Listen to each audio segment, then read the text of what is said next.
আসসালামু আলাইকুম। নতুন একটি রেসিপি নিয়ে আপনাদের মাঝে হাজির হয়ে গেলাম। শুধুমাত্র ২টা ডিম এবং ময়দা দিয়ে নরম তুলতুলে ফুলকো এবং বলের মতো মজার একটি নাস্তা আজ আপনাদেরকে বানিয়ে দেখাচ্ছি। এই নাস্তাটি বানানোর পর আমার শুধু একটা কথাই মনে হচ্ছে, সেটা হলো কেন এর আগে আমি এই নাস্তাটি বানালাম না। এই নাস্তাটি খেতে ঠিক এতটাই মজার। আপনারা এই নাস্তাটি হাতের কাছে থাকা মাত্র কয়েকটি উপকরণ দিয়ে ঝটপট বানিয়ে নিতে পারবেন। বাচ্চা থেকে বড় সবাই অনেক বেশি পছন্দ করবে। নাস্তাটির ভেতরে ডিমের পুরে ঠাসা এবং উপরে সফট একটা টেক্সচারে মোড়ানো। দেখতে যতটা সুন্দর, খেতেও কিন্তু অসম্ভব মজার। আলহামদুলিল্লাহ। আশা করি আমার আজকের এই সহজ রেসিপিটা আপনাদের কাছে ভালো লাগবে। ভালো লাগলে অবশ্যই ভিডিওতে একটা লাইক দিয়ে চ্যানেলটিকে সাবস্ক্রাইব করে রাখবেন। তাহলে চলুন মূল রেসিপিটা দেখে আসি। প্রথমে একটা বাটির মধ্যে আমি নিয়ে নিচ্ছি মেজারমেন্ট কাপের 1.5 কাপ পরিমাণ ময়দা। এখন আমি দিয়ে দিচ্ছি স্বাদমতো কিছুটা লবণ। আমি এখানে আরও অ্যাড করে দিচ্ছি 2 টেবিল চামচ পরিমাণ চিনি। চিনিটা অবশ্যই দিবেন, এতে করে নাস্তার স্বাদটি অনেক বেশি ভালো লাগে। দিয়ে দিচ্ছি আমি এখানে 1 চা চামচ পরিমাণ ইস্ট। আপনারা যে কোনো মুদি দোকানে ইস্ট কিনতে পেয়ে যাবেন। এবং আরও ব্যবহার করছি 2 টেবিল চামচ পরিমাণ গুঁড়া দুধ। গুঁড়া দুধটা অবশ্যই ব্যবহার করবেন, এতে করে ইস্টের যে এক্সট্রা একটা ফ্লেভার বা গন্ধ থাকে সেটা চলে যাবে এবং নাস্তাটি খেতেও অনেক বেশি ভালো লাগবে। হ্যান্ড হুইস্কের সাহায্যে উপকরণগুলো মিশিয়ে নেওয়ার পর সবশেষে আমি দিয়ে দিচ্ছি এখানে 2 টেবিল চামচ পরিমাণ রান্নার সয়াবিন তেল। এখন তেলের সঙ্গে এই ময়দার মিশ্রণটাকে খুব ভালো করে মিশিয়ে নিতে হবে, যাকে বলে ময়ান দিয়ে নেওয়া। যখন এরকম মুঠো পাকালে একটা মুঠো বা দলা ভাব হয়ে যাবে, তখন আপনারা বুঝতে পারবেন এই ময়ান দেওয়াটা একদম ঠিক হয়েছে। এখন আমি হালকা কুসুম গরম পানি দিয়ে একটা ডো বানিয়ে নিব। চেষ্টা করবেন হালকা কুসুম গরম পানিটা ব্যবহার করার জন্য, এতে করে এই ময়দার ডোটা অনেক বেশি সফট হবে। পানিটা আমি অল্প অল্প করে মেশাবো এবং সফট একটা ডো বানিয়ে নিব। সাধারণ রুটি কিংবা পরোটার ডোয়ের থেকেও এই ডোটা আরেকটু বেশি সফট হবে, অনেকটা আঠালো টাইপের একটা টেক্সচারে এই ডোটা বানিয়ে নিতে হবে। আমি অল্প অল্প করে পানি ব্যবহার করছি এবং হাত দিয়ে মেখে খুব ভালো করে ডোটা বানিয়ে নিচ্ছি। দেখতেই পাচ্ছেন ডোটা অনেকটা আঠালো বা স্টিকি টাইপের হয়েছে। ঠিক এই রকম করেই এই ডোটা মেখে নিতে হবে। শক্ত করে ফেলা যাবে না, একটু নরম বা স্টিকি করে ডোটা মেখে নিতে হবে।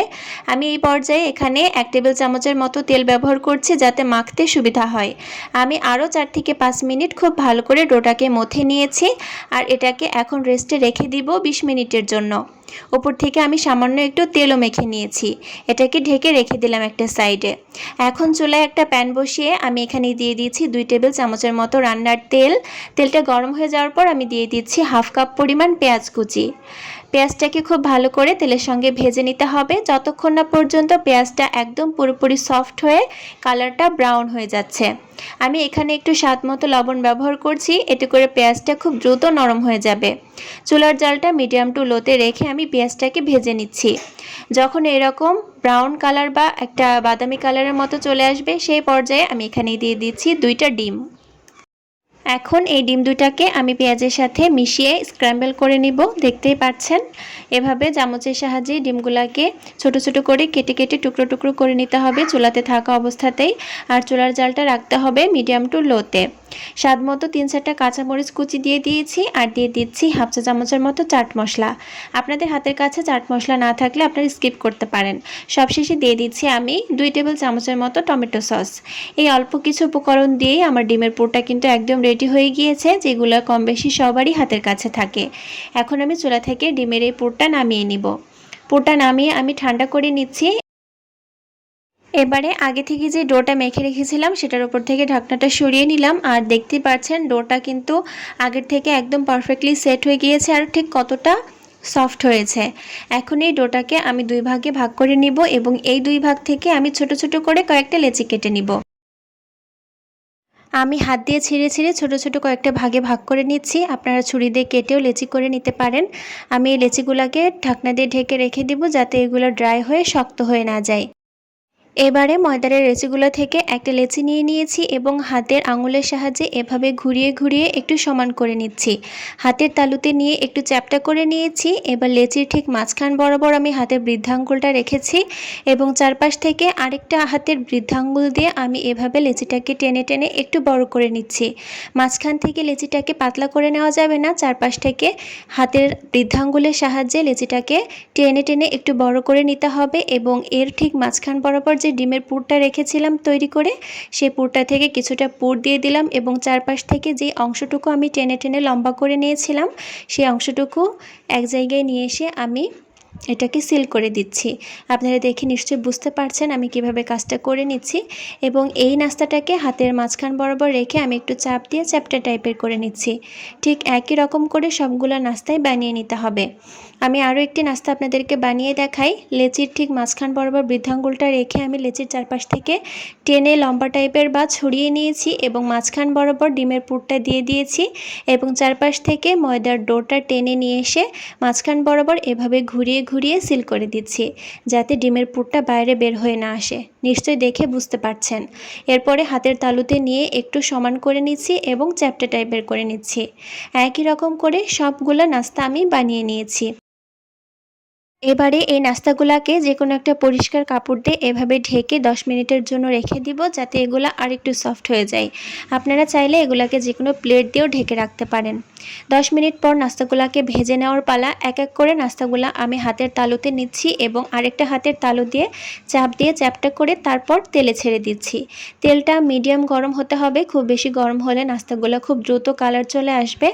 আর সবগুলো নাস্তাকে একই রকম করে হাতের তালুতে নিয়ে চ্যাপটা করে তারপরে তেলে ছাড়তে হবে। চুলার জালটা মিডিয়াম টু লোতে রেখে একটু সময় নিয়ে নাস্তাগুলাকে ভেজে নিতে হবে। নাস্তাগুলা তেলে দেওয়ার কিছুক্ষণ পরই দেখতে পারবেন নাস্তাগুলা বেশ ফুলে উঠেছে। তখন এগুলাকে উল্টে দিবেন এবং চামচের সাহায্যে ওপর থেকে একটু তেলটা ছড়িয়ে দিবেন। এতে করে ওপরটাও বা অন্য পাশটাও একদম পারফেক্টলি ফুলতে পারবে। একটা পাশে কালার চলে আসার পর আমি উল্টে দিয়েছি এবং আরও একটা পাশ আমি উল্টে পাল্টে ঠিক একই রকম কালার করে ভেজে নিচ্ছি। এই নাস্তাগুলো যতটুকু সাইজে আমি বানিয়েছিলাম তার থেকে ডাবল হয়ে যাবে এবং ফুলে ঠিক বলের মতো হয়ে যাবে। আর এই নাস্তাটা হবে অনেক বেশি সফট এবং নরম তুলতুলে। যখন দুই পাশই সমান রকম কালার হয়ে যাবে সেই পর্যায়ে আমি নাস্তাগুলোকে তেল ঝরিয়ে উঠিয়ে নিচ্ছি। আর অবশ্যই চুলার জালটা মিডিয়াম টু লোতে রাখবেন, না হলে নাস্তাগুলো খুব দ্রুত কালার চলে এসে পুড়ে যাবে।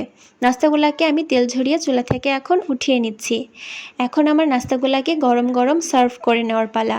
দেখতেই তো পারলেন কত কম সময়ে এবং কত সহজভাবে আমি নাস্তাগুলোকে বানিয়ে নিলাম। এই বলের মতো ফুলকো নরম তুলতুলে নাস্তাগুলো খেতে কিন্তু অসম্ভব মজার। আর ভেতরে তো ডিমের পুরে ঠাসা। একটা নাস্তা খেলে আপনাদের মনই ভরবে না, মনে হবে যেন আরও খাই। বাচ্চা থেকে বড় এই নাস্তাগুলো সবাই অনেক বেশি পছন্দ করবে। চাইলে আপনারা বাচ্চাদের টিফিনেও এই নাস্তাগুলোকে বানিয়ে দিতে পারেন। আর হাতের কাছে থাকা অল্প কয়েকটা উপকরণ দিয়ে কিন্তু আমি নাস্তাগুলো বানিয়ে নিয়েছি, যেটা আপনারা ভিডিও দেখেই বুঝতে পেরেছেন। আশা করছি আমার আজকের এই সহজ এবং মজার নাস্তা রেসিপিটা ভালো লেগেছে। নতুন কোনো রেসিপি নিয়ে আবারও হাজির হয়ে যাব। আল্লাহ হাফেজ।